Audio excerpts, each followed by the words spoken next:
I need to vent out.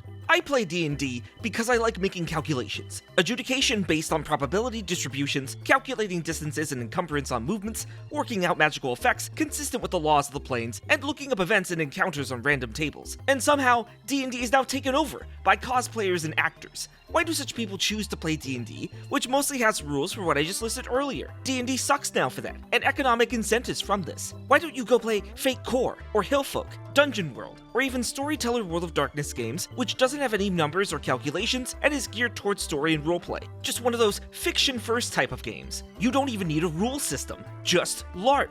But I guess the reason is that you just jump on the latest buzz and most popular thing out there. You buy you censored Apple? You buy Apple products, drink Starbucks, and obviously, you play D&D.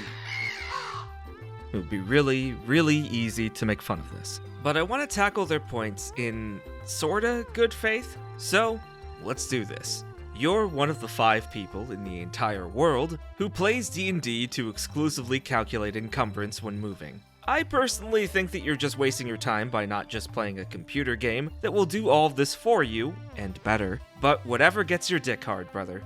But that being said, even amongst your crunch-loving peers, that puts you in a very small minority of players. Most games try to cut down on the math, and those that disagree with that have concluded that the 3.5 edition of D&D and Pathfinder are far more suited for the crunch that you're looking for. Why gatekeep 5th edition when you have a perfectly fine previous edition and even another game that does what you want better? You seem to want everyone to move, but it appears that you're the one that isn't fitting in the square hole. The events and encounters table thing is valid though.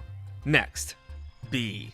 Did you ever take theater? Do you know how many nerds are into fantasy? This was inevitable.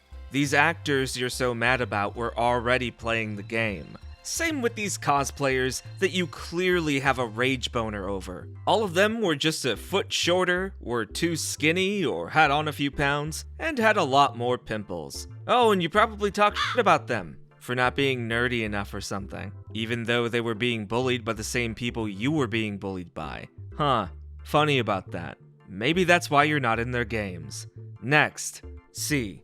You actually bring up a good point here. D&D does have a lot of combat rules. I'll give you that. To call them complex calculations, however, would be like comparing Diablo 3 to Path of Exile. But just because this game is combat heavy, doesn't mean the game is all about combat. There are scores of anime, TV shows, and movies all about groups of people who fight monsters and then talk about their feelings. Do people only watch them to see cool fights, or are they here for the characters? Is the game of D&D just about the cool fights? Or is it about the player characters and the world you created? And the story that you could build together? Something to think about. Granted, I do see your point about this.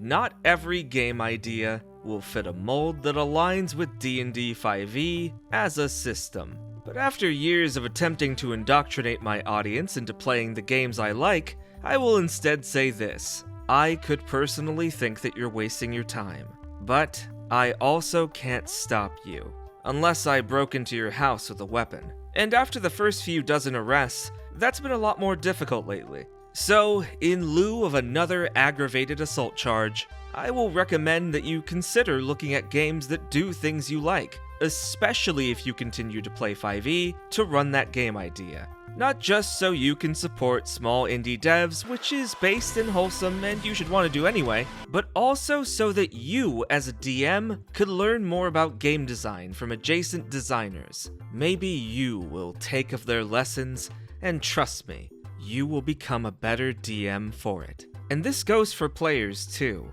How better to understand how to roleplay in a horror game than by playing one that offers complete disempowerment, as opposed to the typical D&D power fantasy. Oh wait, really quick, back to this guy. I don't know what the f*** you're bringing up economic incentives for, since you don't seem to connect it to any real point, but I bet it sounded really cool in your head when you did. Yeah, next. D. You seem to be under the belief that fiction-first games and LARP have no rules. You are delusional. Or if I'm being generous, you are impressively ignorant. If anyone in the comments section has genuinely attempted to play in either, please let us know below, because I guarantee you, There's gonna be someone who's going to attest otherwise. LARP is full of rules. And the same thing goes for my copy of Trophy Gold that has over 200 pages. But I guess they could have just written down, "Just do whatever, lol," on the front cover, and make the first page a funny cat meme. So now that you've been epically owned in the marketplace of ideas. I pray that before gatekeeping this hobby, you reconsider on the fact that it is filled with the same type of outcast that you were most likely a member of, and probably still are. And if none of this moves your convictions, even in the slightest, then in the words of everyone that bullied you in high school, shut the fuck up, nerd. My name is Jacob Crow, and welcome to the Crow's Perch, where through sheer force of will and dietary supplements, I expose my brain to harsh radioactive rays from the most abhorrent RPG horror stories, for the sole purpose of inflicting these stories onto you, my viewers. By clicking on this video, you have already implicitly agreed to this, so don't bother bringing this up to a court of law. Plus, I already bribed the judge. But don't worry, it could always be worse. Unlike Wizards of the Coast, I won't send the f***ing Pinkertons after you if you break this deal. We don't get a lot of follow-up stories on this channel, which is a good thing that most stories end right then and there. But not all of them. If you're familiar with the final story of last week's video, you probably recall Adam, a player who went out of their way to chastise another player just for playing a bisexual character in another DM's game that they weren't even a part of, in what appeared to be both a mix of jealousy and some pretty blatant homophobia. Though the OP of this story was blocked by this player, they seem to have stuck around the game. And if you recall, I made some pretty harsh judgment about the DM's actions, or lack thereof, in this story, for seeming to just refuse to address the issue at hand. I bring this up because unfortunately, it seems my previous analysis was correct. So, without further ado, let's gather up a murder and dive into this story. So I wasn't going to make a whole post about it. I honestly thought things would get better. But yeah, they didn't. So here we go. Again, English is not my first language, so sorry in advance for any grammar or spelling mistakes. There are 3 characters in this story. Adam, in my other post, male, 22. Late, let's just call him Latte. I'll call him that since he has a habit of never arriving on time for any session. 22, male. GM. GMing Cthulhu Tech since the past year. 23, male. This all started because Adam read on a Discord server chat a conversation about how I created a non-binary character for another campaign. He got really angry at me, insulted me, and then proceeded to block me. You have the whole story on my other post. So, the same night this all happened, and right after finishing the other post, I contact Latte. We were once really close, even if now, life stuff has separated us. And I told him everything that happened. He is also the 3rd player on this campaign, by the way. His response was quite what I expected. He told me he couldn't choose a side between me and his friend, and that he would prefer to be left out of the problem. He also told me he loves role-playing with us, but that he would respect my decision to leave the campaign after what happened. Finally, he asked me at least to give Adam some time to cool down before leaving the campaign. Latte has been radio silent since this, for all I know.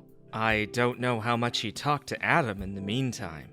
Next morning, I talked to GM about what happened. I didn't bring up the idea of kicking Adam, since I knew damn well that won't lead me to anything. I only told him what happened, how he made me feel really uncomfortable, and how I didn't think I was able to continue roleplaying in the same table as him, unless he apologized at the very least.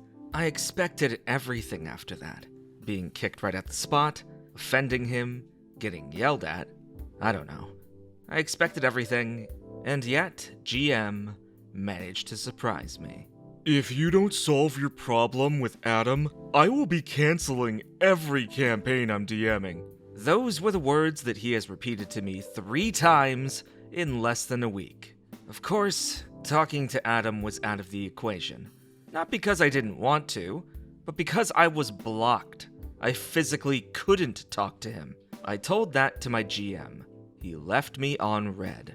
So basically, I was not only the one who had to apologize for creating a character for another campaign, but I also had to run after him, begging for forgiveness, trying to find his Instagram, his phone number, or basically anything to talk to him, when he clearly didn't want to talk to me. Even if you think Adam was right, this sounds stupid, to say the least.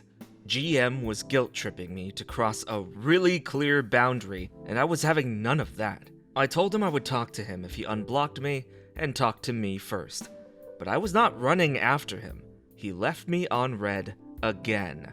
And a few days passed until today. I get a Discord DM from GM asking if I had solved the things already. I was still blocked. So I tell him the exact same thing I told him the last time, that I was not pursuing Adam. He leaves me on red again. But 2 messages appear on the Cthulhu Tech Discord server. One saying our campaign was cancelled, and the other one saying that the series of one-shots was cancelled. At this point, I'm speechless. I expected him cancelling our campaign, since he was losing 1 player in a 3-player campaign. But the one-shot series had nothing to do with it. He even said multiple times that he would get new players for it if there was any problems with the old ones. He has no problem with finding players on the internet. He never has, but he cancelled it anyways. I get it might have destroyed his motivation to have a player fight right in the middle of a campaign, and to be honest, I don't blame him for cancelling. But I'm angry it seemed to be always something I had to fix. He was always asking me to follow Adam and to apologize, and I know for a fact he didn't ask Adam even once for the same thing. Even though my main problem with all of this was that I didn't feel comfortable roleplaying with such a bigot. I was the one leaving, not him, yet I was the one who had to ask for forgiveness. I'm having none of that. Anyways, I'm glad I'm free to leave now. I already found another campaign, a Mahou Shoujo one, and its session 0 is this evening. This time, I'm sure this is an LGBTQ+ safe group, and the DM is one of the sweetest and calmest people I've ever known. The D&D campaign, if anyone is curious, is still in hiatus due to exams, and all that May stuff we all hate. We're hoping to continue our story in June, and I'm quite excited to keep playing my non-binary character, even if some random in another server hates it for some reason. Maybe I'll post more updates if something else happens, but I'm pretty sure this horror story ends here. I'm glad to have found such great people in my new D&D group, to be honest, since they have been a great help to get me through all of this weird situation. And thank you all who commented on the previous post, for helping me realize with which kind of person I was playing. Have a great day, and I'm sorry for this mess of a post. You're entitled to whatever dog opinion you have that causes you to be angry about a player playing an LGBT character, just as I and many others are also entitled to make fun of you for having such opinions. But if we're talking strictly about what actions were taken in this game, the idea that 2 of your players in your game are fighting sucks, especially if they used to be friends, as most groups typically are. If one or all of the people involved can't or won't communicate to each other, then something needs to be done or your game is going to fall apart. Either someone needs to get kicked, or a neutral party needs to facilitate a conversation. But instead, this GM chose to do absolutely nothing, and just harped on the OP for not communicating to someone who literally blocked them in an online game. It's as if this GM just imagined there was no problem, and just chose to retreat to his own corner as this player desperately attempted to hear out any kind of way that this could be resolved. Like, have some fucking backbone. Just say you don't like her talking about her character too, or that you like this friend more than her and you're going to take his side. So at the very least, the OP can just leave guilt-free, knowing that there wasn't anything left for them in this game. No one's time needs to be wasted, including yours. Or if this isn't how you feel, and you genuinely wanted to find a solution, then just say you don't know what to do. Just say anything. Do something. But you know what? By doing nothing, he did do something. He was complicit, in the most pathetic way imaginable, to Adam's actions. And that speaks volumes. About not just the GM's ability to facilitate the game, but also the kind of person that this GM is.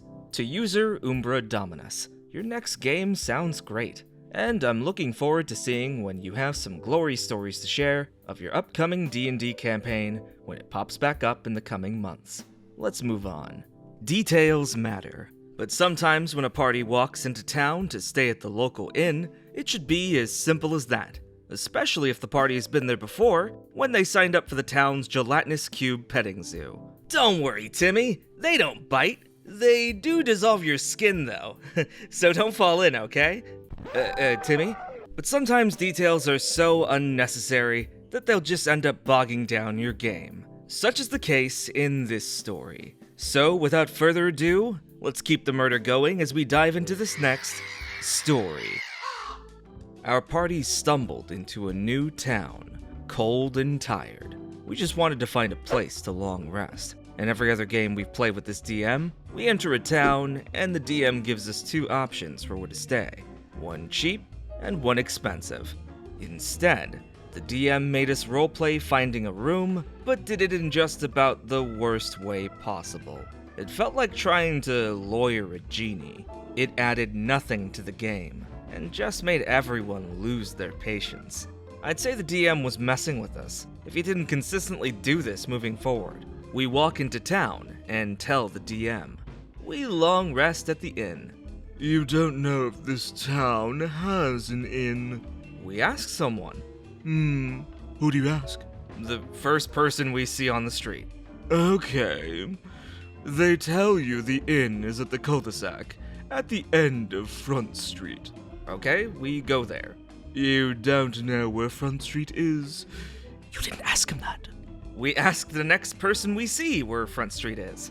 They point. We go there.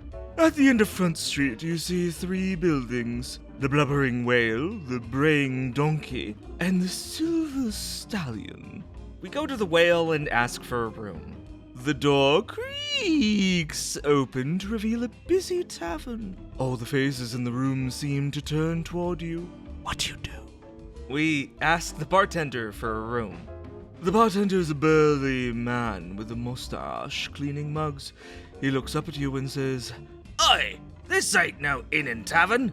'Tis only a tavern." Where's the nearest inn?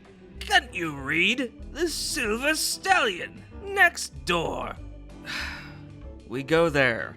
The Silver Stallion's a quiet two-story building. You go inside and feel the warmth of the hearth in the lobby. What do you do? We ask for a room and then long rest. Who do you ask? The innkeeper. There's nobody here. There is a bell on the desk, however. We ring the bell. The innkeeper comes out from her office. She's an older woman with raggedy clothes and a rat's nest of hair. Hello, dearies. We'd like a room. A room or a suite? What's the difference? The suite has its own latrine and a large canopy bed. It costs 1 gold piece. We'll take the regular room. How many rooms do you want? How many beds per room? There are 4 beds in a regular room. We'll take 1 regular room. Alright. Okay, here's the key. Your door's upstairs, second on the left. We go upstairs to our room and long rest. You climb up the stairs and see a hallway with 6 doors, 2 on each side. Which do you try to open? The one she told us. Which is? Second on the left. Okay. That door is locked. We used the key. Okay, you made it to the room. Would you like to do anything before you long rest? No, we want a long rest. Okay. Do you sleep on the bed or the floor? Holy fuck, make it stop. Like what do you gain from this level of tediousness? If it isn't interesting and it can't lead to anything interesting, why do it? I was half expecting this DM to just tell his players, "Oh, roll an intelligence saving throw. You didn't tell me you breathed when you opened this door. Let's see if you remember. Oh, natural 1? Well, that's not good." I hate this guy. I hate him. I hate him so much. Like, what's the point? Okay, we're almost at the end. Let's get through this. Long story short, this was a 3-hour session, and we spent 30 minutes just trying to find a room. We talked to the DM about this afterward, because this was painful to play through, and wasted a lot of time. After a while, the DM responded that this was a survival game, and that we needed this encounter in every new town we visited, because what if we couldn't find a room to sleep in before it got too cold? I'm gonna try to be generous here and assume this DM actually wanted to make a survivalist game. In these kinds of games, there is a sweet spot that is precariously balanced in between interesting and annoying when it comes to survivalist mechanics. And the reason for that being is that you have to create mechanics that are capable of creating diegetic scenarios that are interesting to your players. A player character needs water, so they have to go to a stream or a well to harvest it. But other characters and animals are going to be there, and maybe they're not so friendly. Or maybe they are, and now you have a chance encounter with a stranger that leads to a quest. To make survival mechanics interesting means that they have to give you hard decisions. In a video game example, in a game like Pathologic, if I get sick with a plague and I need a cure, if I use that cure on myself, I now can't use it to help someone else. Or like how in Escape from Tarkov you need food and water, but any space you use to carry those items is now space you don't have to carry all your magazines filled with ammunition that you will also have to hand load if those magazines are empty in the raid itself. And if you do that, now you're a sitting duck wrapped in 30 layers of Kevlar and aluminum, so you get head-eyed by some NPC scav who clocks you from like 300 meters, which is bullshit because I shot him like 20 times already and broke both of his arms, so how the hell did he... Anyway, you get my point. Survival mechanics means making hard choices with interesting consequences. But if there are no real choices, then just take me to the flocking inn, because in the case of this story, there's literally nothing happening in this town. But anyway, that's it for today's stories. And if you like today's stories and would like to see more of them, then please consider being among the cheekiest of Rykis by hitting that like button and smashing that subscribe button. Made it this far, why not leave a comment? Can't think of a comment? Then leave the comment, Marketplace of Ideas. So that way I know you made it to the end of today's stories. And if you want me to validate your opinion, then consider signing up on my Patreon, or joining up as a member, so that you can join the Burb aristocracy. Because the aristocracy's word is worth more than anyone else's. Going rate for hot takes is $3, the amount paid by our counts of Quills, like Vincent the Wordsmith, Raven, Tecrus, Eryn Kados, Critical Kunic, Evix, King Drazil, Christian Pipp, Cosmosis, Rykis, JadedGale, Hailey Thompson, Zerofang, and Netscape Navigator. Yeah, but if you want to pay $5 instead, you can become a Baron of Beaks, like Luke Goblin, Valleyson, Jonathan Fenton, Miss TigerBeans, New Haven RP, Kieran Slater, Running Bear 2525, Ginga Ninja, Hailey McAuliffe, Brittney Marrs, Rathiana the Nerd, Sara Warren, Specter Spark, Ars to Rock, Ghost Legan, Mr. Hypocritical, Jesse Shodal, Kuntos Weasel, Techblog, Cursor, Cardispawn, Jester King, Lord Rend, Wormy, Den of the Drake, McEatley, and Anya.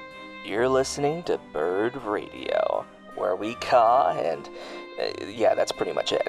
But let me take a moment for a couple shoutouts to some special someones who paid $10 instead. Like Repetitive Debug, Elf, Remus, Grunt, Kivemind, The School Bus, Quinn, Jarrett Sewer, Blues Otters, Doc Salty 96, Matthew Milqueenie, and Acroth. And with all of that out of the way, I'll see you next time as the crow flies.